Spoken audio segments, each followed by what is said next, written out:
Hi guys, welcome back to the channel again. Alright, in our previous video, we learned about users and groups in Linux. But once multiple users exist in a system, the next question is who can access which files? That's exactly where Linux file permissions come into the picture. So in this video, we are going to understand how Linux controls access to files and directories, and we'll learn important commands like chmod and chown. So I've set up my labx IO terminal for Linux as well. So, and I've prepared a Notion page for this as well, where you will have all the commands necessary for this particular video we are talking. Okay, so the first one. First, let's see how to check permissions. For that, we use the command ls-l. Just a minute, guys. Okay, now we use ls-l. Now you see there's something different or differently displayed. When I run this command, you will see something like dr, w, xr, xr. Now, at first, this may look a little confusing, but once you understand the structure, it becomes very easy. So file type, the first character, the first character will usually tell you, the first character in this is D. So dot, sometimes you will just have this kind of hyphen kind of thing. It means it's simply a file because this is txt file, so there's nothing. But D means a directory because it is a folder and it's a directory. Owner, group, others. After that, Linux divides permissions into three sections: owner, group, others. So if we see something like this, so we'll just divide this into three parts. Hyphen RW is one part, hyphen RW is another part, hyphen RR. This thing is also another part.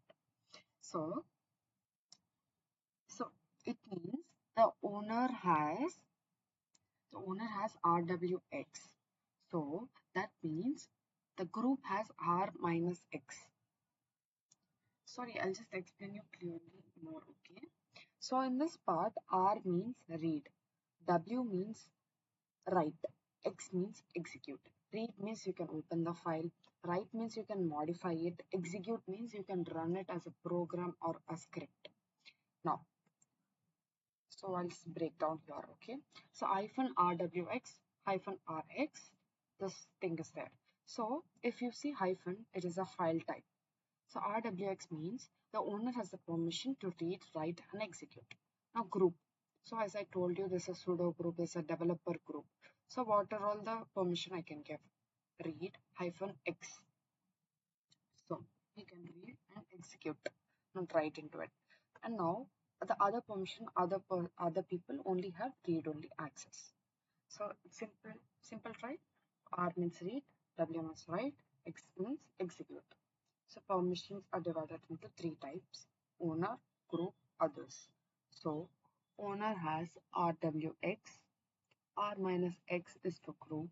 Similarly, read, write, read, execute only, read only.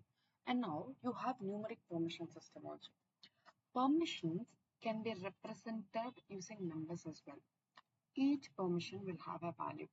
So R has the value of 4, write has the value of 2, X has the value of 1. If we add them together, we get combinations also, as I showed you here. And now 7 means RWX. What if I add R plus W plus X? 4 plus 2 plus 1 is 7. So RWX has 7 permission. RW is only 6. R hyphen X. R 4 plus 1 is 5. Only read means it is 4. So I'll show you the combination of all the stuff. So full access for everyone is all the users, all the group, all the owners, all the owners, all the groups, all the other users present in the system. If I give 777, they can fully access. If I give 755, owner has the full permission. Others can only read, write, execute. Okay. Owner read, write, others read. 644. 600 means owners only access. Means they only have read and write permission. Okay, I'll show you this one. And now if I give Now if I give, okay, before that we'll understand what is chmod command also. So what is this chmod command? So chmod means we are giving chmod, basically the syntax will be something like this: chmod, permissions, and file name.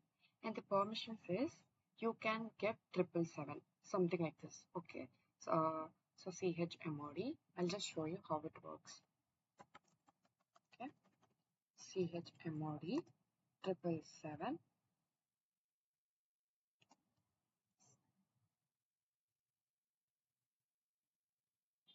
Sorry.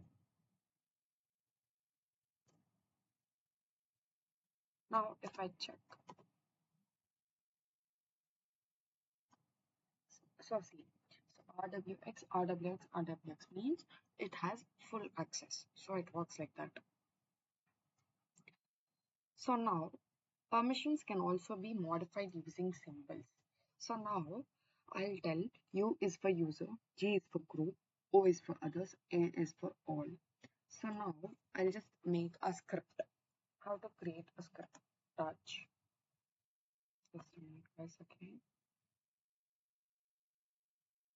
So okay, I'll just create a script. Touch sample.sh. Now ls. Okay, now I have sample.sh file. Now I will give this chmod u plus x script sh, means user can only execute, right? So now what I'll do is chmod u plus x,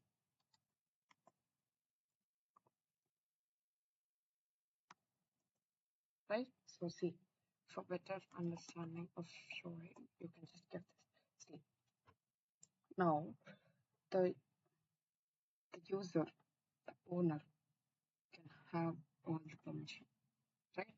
The user can have the permission. So it works like that. And now if you want to try different versions of that, removing write permission from group, giving only read permission to others, so it works like that. And now use to change the owner of a file if you want to change the owner of a file.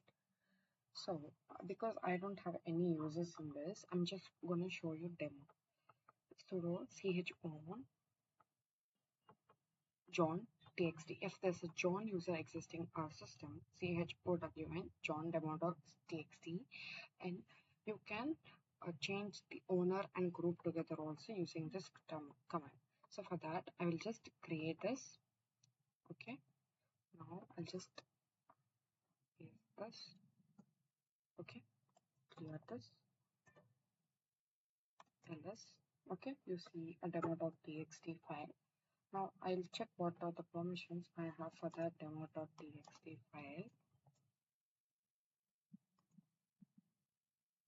Okay, so I see only read write access for owner, for group, and only read access for others.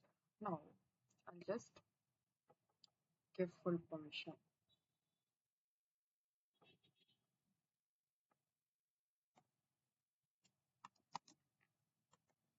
So it works like this. So everybody has all the permissions.